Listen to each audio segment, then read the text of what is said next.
नमस्कार, कैसे हैं आप देख रहे हैं हकीकत क्या है। मैं हूं सौरभ शर्मा। कल योगी आदित्यनाथ के लिए एक बहुत बड़ा दिन है।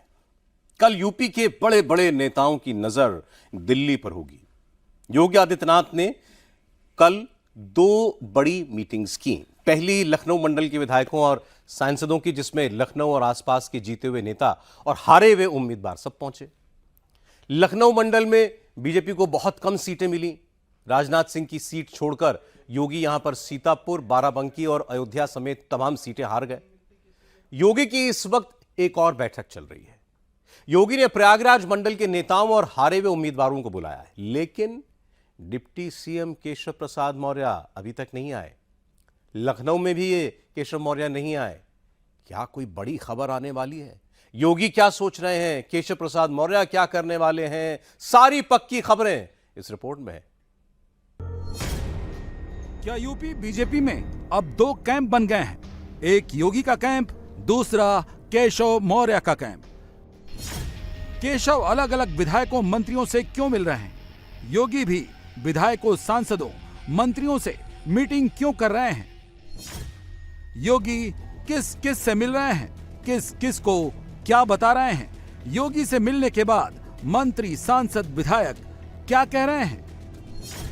केशव मौर्य से कौन कौन मिला? विधायक मंत्रियों को क्या समझाया? केशव को विधायक मंत्रियों ने क्या क्या सुनाया? यूपी में शक्ति परीक्षण, योगी केशव का आत्म परीक्षण। क्या यूपी में कुछ बड़ा होने वाला है? ये बातें क्यों हो रही हैं? ये चर्चा क्यों चल रही है? ये कयास क्यों लग रहे हैं? क्योंकि 2017 के बाद बीजेपी के भीतर पहली बार ऐसा हुआ है जब योगी और केशव मौर्य के बीच खिंची तलवार सबको साफ साफ दिखाई दे रही है। केशव मौर्य योगी के पैरेलल एक नई लाइन पर चल रहे हैं। सरकार से ऊपर कार्यकर्ता, संगठन की शक्ति का जिक्र कर रहे हैं। सीएम योगी की मीटिंग में डिप्टी सीएम जा क्यों नहीं रहे हैं? योगी सरकार के काम की कोई चर्चा तक नहीं कर रहे हैं। हर रोज विधायकों और मंत्रियों के साथ फोटो लगा रहे हैं। उधर योगी आदित्यनाथ ने भी ताकत दिखानी शुरू कर दी है। विधायक, सांसद, मंत्रियों के साथ मीटिंग शुरू कर दी है। शिकायतों को सुन रहे हैं, अफसरों के पेच कस रहे हैं। खबर तो ये भी है केशव मौर्य को हराने वाली पल्लवी पटेल से भी वो मिल लिए हैं। पल्लवी पटेल के मुख्यमंत्री योगी आदित्यनाथ से मुलाकात करने के कई सियासी मायने निकाले जा रहे हैं। पल्लवी पटेल समाजवादी पार्टी के टिकट पर विधायक चुनी गई। पल्लवी अपना दल कमेरावादी की नेता हैं, लेकिन अखिलेश यादव से रिश्ते खराब होने की वजह से 2024 का लोकसभा चुनाव पल्लवी पटेल ने ओवैसी के साथ लड़ा। अब योगी आदित्यनाथ ने पल्लवी पटेल से मुलाकात की है, तो कहा जा रहा है कि क्या ऐसा है कि ये मुलाकात सिर्फ इसलिए हुई कि पल्लवी पटेल ने केशव प्रसाद मौर्य को 2022 के विधानसभा चुनाव में हराया था? और क्या पल्लवी पटेल अब बीजेपी में शामिल होने जा रही हैं?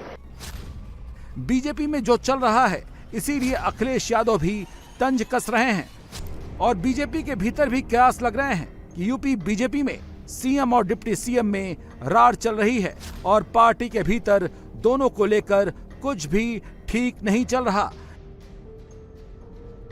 इसकी शुरुआत उसी दिन से हो गई थी जिस दिन लोकसभा चुनाव में बीजेपी की उम्मीद टूट गई थी। 33 पर बीजेपी सिमटी, उधर केशव मौर्य की तलवार निकल गई। योगी पर केशव मौर्य ने खुलकर तो कुछ नहीं कहा, लेकिन अपने ट्वीट्स में केशव 2017 भुनाने लगे और 27 का राग सुनाने लगे। केशव मौर्य विधायकों, मंत्रियों से मिलते रहे हैं, लेकिन 5 जुलाई से केशव मौर्य विधायकों, मंत्रियों से मुलाकात की फोटो चिपकाने लगे। केशव मौर्य ये बताने की कोशिश करने लगे कि जिस सोशल इंजीनियरिंग में योगी सरकार मात खा गई 2017 में, उसी सोशल इंजीनियरिंग की वजह से उन्होंने बीजेपी को जीत दिलाई थी। 5 जुलाई को राज्य मंत्री अरुण सक्सेना, राज्य मंत्री संजय सिंह गंगवार से मुलाकात की केशव मौर्य ने तस्वीर डाली। उसी दिन राज्यसभा सांसद राजेंद्र गहलोत और जिला अध्यक्ष पवन सैनी से मिले। उसी दिन सांसद आर.के. सिंह पटेल, विधायक श्री रामचंद्र यादव, सिद्धार्थनगर के बीजेपी जिला अध्यक्ष कन्हैया पासवान से मिले। फर्रुखाबाद लोकसभा सांसद मुकेश राजपूत, विधायक आकाश सक्सेना, सुभाष त्रिपाठी, हंसराज विश्वकर्मा, राम सूरत राजभर की फोटो भी डाली। विधायक श्रीकांत कटियार, देवेंद्र कुमार नीम, माधवेंद्र प्रताप सिंह और कृष्णा पासवान से भी मिलने की तस्वीरें डाली।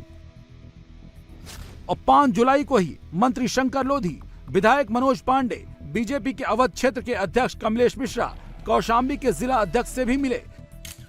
सांसद संगम लाल गुप्ता, विधायक हरीश शाक की फोटो डाली।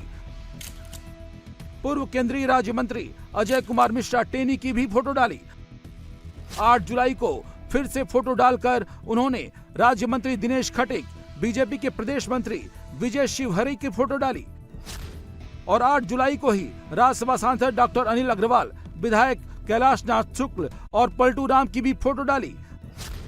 जगदम्बिका पाल से भी मिले पूर्व केंद्रीय राज्य मंत्री डॉक्टर रामशंकर कठेरिया, विधायक प्रेमलाल सिंह धनगर, संजीव कुमार दिवाकर की फोटो डाली। 9 जुलाई से लेकर 12 जुलाई तक दर्जन भर सांसदों, विधायकों, मंत्रियों से केशव प्रसाद मौर्य मिले और सबकी फोटो एक्स पर डालते गए।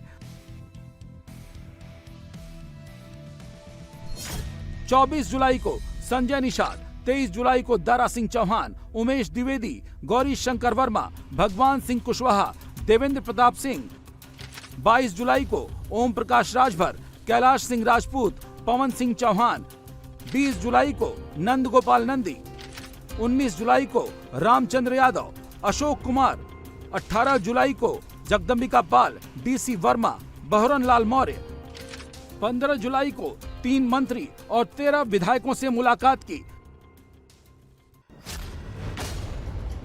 केशव मौर्य ये फोटो दिखा रहे थे और योगी की मीटिंग से दूरी बना रहे थे। कहा तो ये जा रहा है कि केशव मौर्य दिल्ली को संदेश पहुंचा रहे थे कि उनकी सोशल इंजीनियरिंग चलती तो बीजेपी की ये हालत नहीं होती। ये सच है कि 2017 बीजेपी के फेवर में गया, लेकिन ये भी सच है कि योगी सरकार ने 2019 और 2022 में सरकार बनाकर अपना लोहा मनवाया। इसीलिए योगी ने भी अब फ्रंट खोल लिया है। केशव मौर्य को उन्हीं के स्टाइल में जवाब देना शुरू कर दिया है। योगी आदित्यनाथ पिछले 10 दिनों से करीब 15 मंत्रियों और 42 विधायकों से मिल चुके हैं, जिसमें 24 जुलाई को राज्य मंत्री रामकेश निषाद, राज्य मंत्री नरेंद्र कश्यप, आगरा के एतमादपुर विधायक डॉक्टर धर्मपाल सिंह, हाथरस की विधायक अंजुला सिंह माहौर, जौनपुर शाहगंज के विधायक रमेश सिंह, प्रतापगढ़ के रानीगंज के विधायक डॉक्टर राकेश कुमार वर्मा, मऊ के पूर्व विधायक उमेश चंद्र पांडे, बागपत के छपरौली के पूर्व विधायक सहेंद्र सिंह, जौनपुर के मढ़ियाऊ सीट के पूर्व विधायक डॉक्टर लीना तिवारी, बाराबंकी के पूर्व सांसद बैजनाथ रावत, अयोध्या के मिल्कीपुर के पूर्व विधायक रामू प्रियदर्शी, बुलंदशहर के सियाना के विधायक देवेंद्र सिंह लोधी, घोसी के पूर्व सांसद हरि नारायण राजभर, मुरादाबाद बरेली मंडल के सांसद विधायक, एटा सदर के विधायक विपिन कुमार वर्मा डेविड, मेरठ दक्षिण के पूर्व विधायक रविंद्र भडाना से मुलाकात की। 23 जुलाई को कैबिनेट मंत्री दारा सिंह चौहान, कैबिनेट मंत्री जयवीर सिंह, राज्य मंत्री असीम अरुण, वन्य पर्यावरण राज्य मंत्री अरुण कुमार सक्सेना, राज्य मंत्री प्रतिभा शुक्ला, हरदोई के संडीला से विधायक अलका अर्कवंशी, झांसी बबीना के विधायक राजीव सिंह परीछा, संत कबीर नगर के विधायक गणेश चंद चौहान, कन्नौज के तिरवा से विधायक कैलाश सिंह राजपूत, गोंडा के तरबगंज विधायक प्रेम नारायण पांडे, गौरा के विधायक प्रभात वर्मा, मनकापुर विधायक रमापति शास्त्री, कन्नैलगंज विधायक अजय सिंह, एटा के जलेसर के विधायक संजीव कुमार दिवाकर, पूर्व एमएलसी सत्येंद्र पाल से मिले। 22 जुलाई को वाराणसी में समीक्षा बैठक की, आजमगढ़ में समीक्षा बैठक की, जिसमें मंत्री ए के शर्मा, दारा सिंह चौहान और दयाशंकर सिंह शामिल थे। 19 जुलाई को बहराइच के सांसद आनंद कुमार गोंड, अमरोहा के सांसद कंवर सिंह तंवर, छपरौली विधायक डॉक्टर अजय कुमार, बुलंदशहर के सिकंदराबाद विधायक लक्ष्मी राज सिंह, बलिया के बेलतरा रोड से विधायक हंसूराम, एमएलसी ध्रुव कुमार त्रिपाठी, एमएलसी विद्यासागर सोनकर, पूर्व केंद्रीय राज्य मंत्री भानु प्रताप सिंह, राज्यसभा सांसद सीमा द्विवेदी, पूर्व विधायक छोटेलाल चौहान, पूर्व विधायक उमेश मलिक, पूर्व विधायक हीरा ठाकुर, पूर्व विधायक भगवान पाठक, पूर्व एमएलसी दिनेश सिंह। अब सवाल है कि योगी और केशव मौर्य विधायक, मंत्रियों, सांसद से मिल रहे हैं तो क्या सुना रहे हैं, क्या बता रहे हैं? जो बातें सामने आ रही हैं उससे तो ये लग रहा है कि केशव मौर्य जो हवा बना रहे हैं, योगी उसे कैसे ठंडी कर दे रहे हैं। उसका पहला सैंपल लोनी के विधायक नंद किशोर गुर्जर हैं। उनके बयान कैसे पलटे योगी से मिलने के पहले और उसके बाद सुन लीजिए। सुबह जब योगी से मिलने जा रहे थे तब नंदकिशोर गुर्जर ने क्या कहा था और मिलने के बाद क्या कहा। कोई बेईमान अधिकारी है तो उसके साक्ष्य लेकर कैमरा लेकर घूमेगा विधायक? मतलब विधायक का कहना क्या, उसकी प्रतिष्ठा इतनी नहीं है कि कोई बेईमान अधिकारी अगर लूट रहा है उसके खिलाफ एक माहौल है या जनता उसको कह रही है तो उसके बारे में शिकायत नहीं करेंगे क्या? उस पर कार्रवाई नहीं होगी? साक्ष्य होना ठीक बात है, लेकिन साक्ष्य होना विधायक का कहना क्या प्रमाणिक नहीं है? विधायक का प्रोटोकॉल चीफ सेक्रेटरी से बड़ा होता है। अधिकारियों की मनमानी जो है ना, जिसने नरक कर दिया है और भाजपा का जो नुकसान किया है उसके बारे में हम हमेशा बात करते हैं और करेंगे आज भी। देखिए, बैठक हमारे यहाँ ये सामान्य तौर से होती रहती है। मेरठ मंडल की बैठक थी, तमाम मंडलों की लगभग हो चुकी हैं। तो उसमें जो चुनाव का रिजल्ट था उस पर जहाँ हमारी सीटें बढ़ी या जहाँ वोट कम हुई या किन बूथों पर क्या स्थिति थी, तो उस बात का आकलन महाराज जी ने किया है कि 2027 के चुनाव में जहाँ हमारी बढ़ी हैं और ज़्यादा कैसे हों, जहाँ हमारा मार्जिन घटा है वहाँ कारण क्या है, उनको ठीक कैसे करना है। जो एक अफवाह फैलाई गई दलित समाज को लेकर के या तमाम क्षत्रिय समाज को लेकर के, उन चीज़ों को ठीक कैसे करना है। तो ये सब चीज़ पे पूरा का पूरा महाराज जी ने सबकी बात सुनी और जिस तरह से और भी कई चीज़ें आई भाई क्षेत्र में विकास के लिए मेरे क्षेत्र में वोट इस कारण बढ़ सकती हैं, तो वो कारण भी पूछे गए। और कहीं ना कहीं जहाँ ये भी बात आई भाई ज़िलों में प्रभारी नियुक्त किए जाएंगे जिससे कि कहीं ना कहीं कार्यकर्ताओं का जो बातें आती हैं निकल के वो भी ठीक की जा सकें। माननीय मुख्यमंत्री जी को मालूम है, उसमें उनके पास सारी फीडबैक है, सारी रिपोर्ट है। ये बात सही है कि जो समाजवादी पार्टी के एजेंट थे, जो मलाईदार पदों पर रहे, जो अधिकारी सपा के टाइम में जिन्होंने लूट मचाई थी, वो अधिकारी इस सरकार में जीरो टॉलरेंस की सरकार है, तो भ्रष्टाचार ना होने से परेशान होकर के उन लोगों ने चुनाव को हराने के लिए पूरा षड्यंत्र किया। वो पूरी रिपोर्ट भी माननीय मुख्यमंत्री जी के पास है। तो जो भविष्य में अधिकारी मान लिया जिस तरह की बातें आ रही हैं कि उनके खिलाफ कार्रवाई होगी या सबूत की बात आ रही है, उन चीज़ों पे भी कहीं ना कहीं सबूत इसलिए मुझे लगता है मांगा गया होगा कि जिससे कि ऐसे लोगों को जेल भेजा जा सके या नौकरी से हटाया जा सके या उनको बर्खास्त सस्पेंड किया जा सके, जिस तरह का जिसका दोष होगा, इसलिए भी की गई होगी। योगी केशव के शक्ति परीक्षण में फायदा विधायकों का हो रहा है, लेकिन क्या यह फायदा विधानसभा उपचुनाव में होगा? शिकायत थी कि योगी रीच से दूर हैं, जबकि केशव मौर्य अवेलेबल रहते हैं। वजह जो भी हो, लेकिन जिस तरह से योगी आदित्यनाथ ने विधायकों के साथ मीटिंग शुरू की है, उससे ये लगने लगा है कि योगी अब कोई भी सवाल का मौका नहीं देना चाहते। असल में फोकस उनका विधानसभा के उपचुनाव है, जिसको लेकर वो लगातार मीटिंग कर रहे हैं, विधायकों से मिलकर फीडबैक ले रहे हैं। जहां हार हुई, क्यों हुई और कैसे जीतना है, इस पर चर्चा कर रहे हैं। साथ ही विधायकों कार्यकर्ताओं में भरोसा भी भर रहे हैं।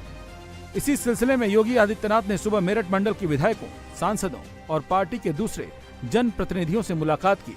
नंदकिशोर गुर्जर इसी मीटिंग में गए थे, लेकिन मीटिंग से पहले और मीटिंग के बाद की बातों से लग रहा है कि योगी बीजेपी के भीतर उठे तूफान को शांत करने में जुट गया है। शाम को योगी की प्रयागराज मंडल में बीजेपी नेताओं के साथ मीटिंग थी। सबकी निगाह केशव मौर्य पर थी। केशव इस मीटिंग में भी नहीं आए। केशव प्रसाद मौर्य योगी से नाराज हैं, इसीलिए एक समानांतर पावर सेंटर दिखाने की कोशिश कर रहे हैं। लेकिन सवाल है कि केशव मौर्य से जो विधायक मंत्री मिल रहे हैं वो क्या कह रहे हैं? क्या वाकई में यूपी बीजेपी में कुछ बड़ा होने जा रहा है? दोनों नेताओं से मिलने वाले मंत्री और बीजेपी ओबीसी मोर्चे के अध्यक्ष नरेंद्र कश्यप ने कहा कि ये सब अफवाहें हैं, पार्टी में कोई फूट नहीं है। इस बीच जो यूपी बीजेपी है, सरकार है, सब कुछ ठीक नहीं लग रहा है, गुटबाजी दिखाई दे रही है। चूंकि मैं प्रदेश सरकार में मंत्री भी हूँ, ओबीसी मोर्चे का अध्यक्ष भी हूँ, इस नाते मुझे अपने संगठन और सत्ता के वरिष्ठों से मिलकर मार्गदर्शन की आवश्यकता होती है। मैं कल उत्तर प्रदेश के माननीय मुख्यमंत्री से मिला था, परसों ब्रजेश पाठक डिप्टी सीएम साहब और केशव प्रसाद मौर्य जी से भी मिला था। जैसे केशव प्रसाद मौर्य जो लगातार मंत्रियों से, विधायकों से मिल रहे हैं, तो उसको एक तरह से शक्ति प्रदर्शन के तौर पे देखा जा रहा है। ये कहा जा रहा है यूपी में कि केशव प्रसाद मौर्य और योगी आदित्यनाथ के बीच सब कुछ ठीक नहीं है, अगल बगल घर है लेकिन दिल बहुत दूर दूर है, फासले बहुत ज्यादा है। नहीं साहब, मुझे बिल्कुल भी नहीं लगता कि हमारे प्रदेश के माननीय मुख्यमंत्री और उप मुख्यमंत्री श्री केशव प्रसाद मौर्य जी के बीच कोई विवाद है। कोई विवाद नहीं लगता है। योगी जो मीटिंग कर रहे हैं, केशव मौर्य वहां दिख नहीं रहे हैं। प्रयागराज में उम्मीद थी कि केशव आएंगे, लेकिन वो आए नहीं। विधायक कुछ भी कहें कि फूट नहीं है, लेकिन हालात तो यही बता रहे हैं कि यूपी में कुछ ठीक नहीं चल रहा है। अगर ऐसा हो रहा है तो इसका असर उपचुनाव में भी दिख सकता है। अखिलेश यादव आखिरकार आशिक अली का नाम क्यों ट्रेंड करा रहे हैं? अखिलेश यादव की टाइमलाइन पर आशिक अली का नाम ही क्यों आ रहा है? कांग्रेस पार्टी के नेताओं से लेकर आम आदमी पार्टी और इंडिया गठबंधन के नेताओं की टाइमलाइन पर भी आशिक अली घूम रहा है। बाढ़ में कांवड़ियां डूबे, कांवड़ियों को बचाने वाले हिंदू भी थे, मुसलमान भी थे, लेकिन अखिलेश यादव और इंडिया गठबंधन के नेताओं का फोकस आशिक अली पर ही क्यों है? आपदा में अवसर ढूंढना, यह नए तरीके की पॉलिटिक्स है और यह पूरी रिपोर्ट आपको उसी पॉलिटिक्स की इनसाइड स्टोरी समझाएगी। मोदी विरोधी सर्च इंजन में इस वक्त एक नाम ट्रेंड कर रहा है। वो नाम किसका है? वो कौन है जिसका नाम राहुल की पार्टी के नेता बार बार जप रहे हैं? वो कौन है जिसका नाम अखिलेश अपनी टाइमलाइन पर बड़े बड़े अक्षरों में लिख रहे हैं? वो कौन है जिसका नाम आम आदमी पार्टी वाले प्रमोट कर रहे हैं?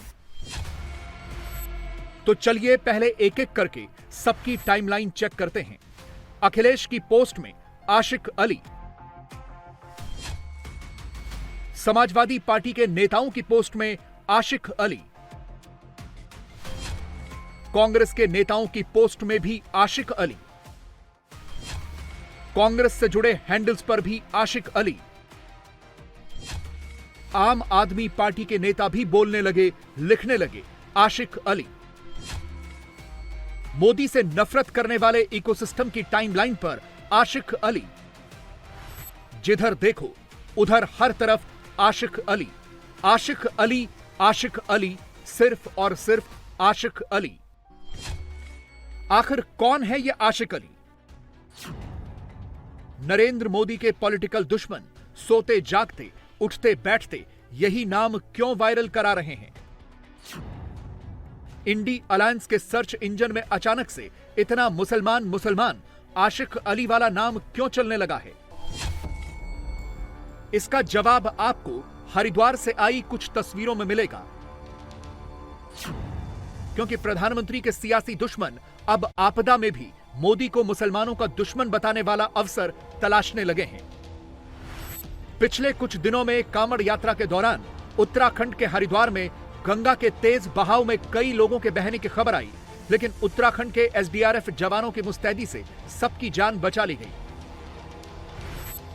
उत्तराखंड के एसडीआरएफ में शामिल एक ऐसे ही जवान का नाम है हेड कांस्टेबल आशिक अली, जिसने अपने बाकी साथियों के साथ जान पर खेलकर रेस्क्यू ऑपरेशन को अंजाम दिया। मोनू नाम का शख्स तेज बहाव में बहता हुआ जा रहा था, लेकिन आशिक अली ने अपने बाकी साथियों के साथ मिलकर उसे सुरक्षित बाहर निकाल लिया। यह न तो आशिक अली का इकलौता रेस्क्यू ऑपरेशन था, न ही एसडीआरएफ के बाकी जवानों का।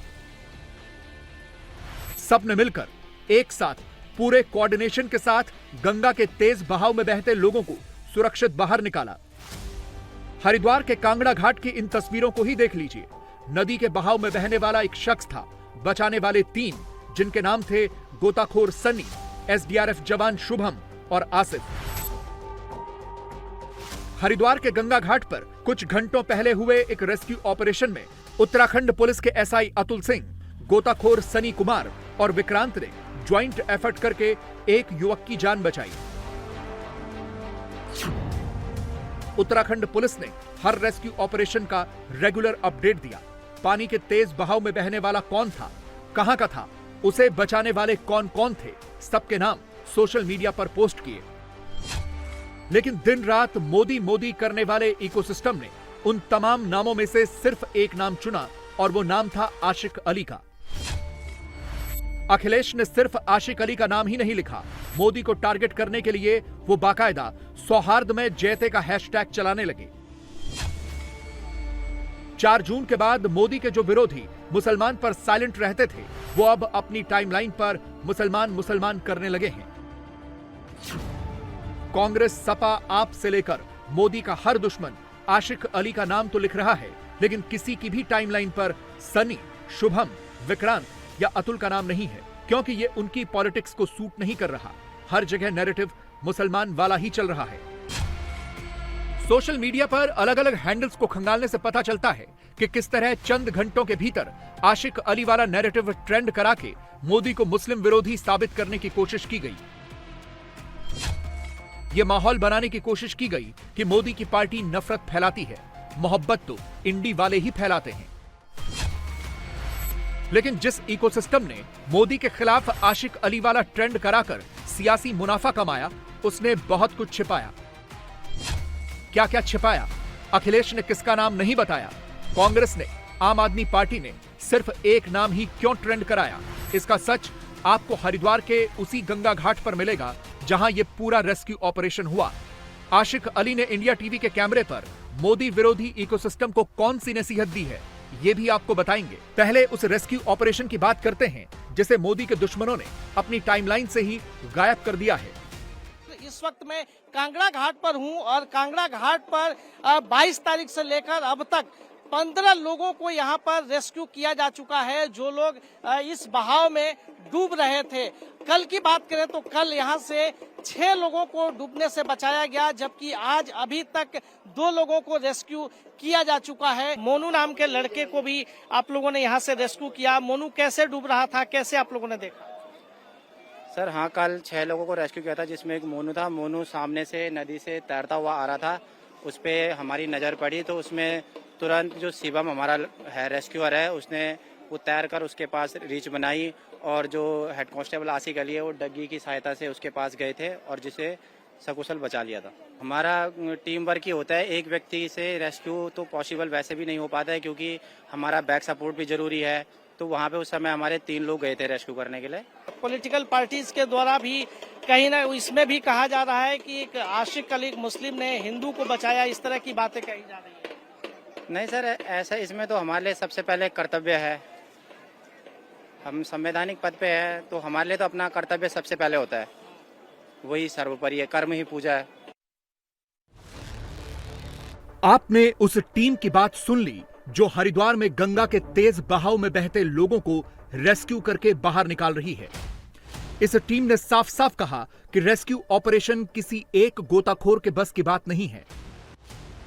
एक बार में कम से कम 3 गोताखोरों को नदी में छलांग लगानी पड़ती है, तब जाकर मुश्किल में फंसे लोगों की जान बचती है। इंडिया टीवी के कैमरे पर एक ऐसा ही रेस्क्यू ऑपरेशन कैप्चर हुआ है जब एक शख्स अचानक गंगा नदी के तेज बहाव में बहने लगा। तो देखिए कितनी तेजी से चारों ओर से एसडीआरएफ के जवान पानी में गोता लगाते हुए उस शख्स के पास पहुंचे और उसकी जान बचाई। ये एक पूरा टीम एफर्ट था, पहले भी था, आज भी है और कल भी टीम एफर्ट ही रहेगा। लेकिन क्या आपको टीम एफर्ट वाली ये बात अखिलेश यादव के पोस्ट में दिख रही है? जवाब है नहीं। मोदी विरोधी गुट तो आशिक अली का नाम ही इसलिए लिख रहा है ताकि किसी तरह मोदी को मुसलमानों का दुश्मन साबित कर सके और मुस्लिम वोट बैंक वाला सियासी फायदा भुना सके। अखिलेश ने आशिक अली का नाम ट्रेंड ही इसलिए कराया ताकि यूपी की 10 विधानसभा सीटों के लिए होने वाले उपचुनावों में मुसलमानों का वोट बटोर सके, योगी को झटका दे सके। लेकिन खुद आशिक अली क्या सोचते हैं, वो आपदा में सियासी अवसर ढूंढने वाले अखिलेश के सोशल मीडिया पोस्ट पर क्या कहते हैं? आशिक अली अखिलेश यादव के उस दावे पर क्या कहते हैं जिसमें सपा अध्यक्ष ने यह कहा कि मोनू को तो सिर्फ आशिक अली ने बचाया? इंडिया टीवी के कैमरे पर दिया आशिक अली का जवाब अखिलेश की तुष्टीकरण वाली सोच को भी एक्सपोज कर देगा और कांग्रेस सहित इंडी अलायंस की मोदी विरोधी अप्रोच की भी पोल खोल देगा। आशिक जी, किस तरह से मोनू डूब रहा था और क्या आपने देखा, कैसे आपने बचाया? हमारी पूरी टीम रहती है एक जगह, जो पॉइंट हमें मिले हुए हैं ड्यूटी के लिए। कोई भी कांवड़िया, कोई भी व्यक्ति यहाँ से ड्रोनिंग होता है या बहता है, वो चीखता है या हमें दिख जाता है रिवर्स में, कभी भी ऐसी घटना होती है तो रिवर्स एकदम कांवड़िया शांत हो जाते हैं। किसी झुंड से एक आधा बह गया तो 2-4 हल्ला करने लगते हैं कि बह गया, ऐसी आवाज आती है, तो हमें क्विक रिस्पॉन्स करना होता है। टीम में सभी मेंबर है, सबका अलग अलग रोल होता है। जो रेस्क्यू जो होता है पूरा टीम वर्क से होता है, सबका अलग अलग रोल रहता है। कि मैं कूद गया हूँ तो मेरे पीछे बैक सपोर्ट के लिए और बंदे आएंगे, ये होता है। अकेला आदमी यहाँ से निकालना बहुत मुश्किल होता है। अगर मैं अकेला जाऊंगा तो बहुत डिफिकल्ट होता है, नहीं लग पाएंगे क्योंकि रिवर का करंट बहुत ज्यादा है, बहुत दूर तक चले जाएंगे हम। उसी के लिए होता है बैक सपोर्ट के लिए पीछे से हमारे जो और रेस्क्यूअर है उन्हें जंप करना पड़ता है और फिर हम उसको साथ में लग के जो है साइड में लाते हैं। आशिक अली ने मोनू सिंह को रेस्क्यू किया, ये बड़ा चर्चा का विषय है। चर्चा का सर इस बारे में तो मैं कुछ नहीं कहता हूँ। रेस्क्यू तो लगातार है, हमारे SDRF जो है पूरे देश में बहुत अच्छा नाम है उत्तराखंड SDRF का। बहुत सारे हमारे 2000 वर्ष जब से SDRF बने हैं वर्ष 2014 के बाद से अभी तक सभी बहुत सारे ऐसे रेस्क्यू हैं, हमारे सभी टीम मेंबर्स के रहते हैं। हाल ही में अभी सिलक्यारा टनल में जो हुआ था उसमें भी सभी ऐसे रेस्क्यू होते हैं, ऐसा कुछ वो नहीं है कि आपके लिए बेशक सामान्य चीजें हैं, रोज का काम है, लेकिन अखिलेश यादव ने सोशल मीडिया पे ये डाला है कि आशिक अली ने मोनू को बचाया।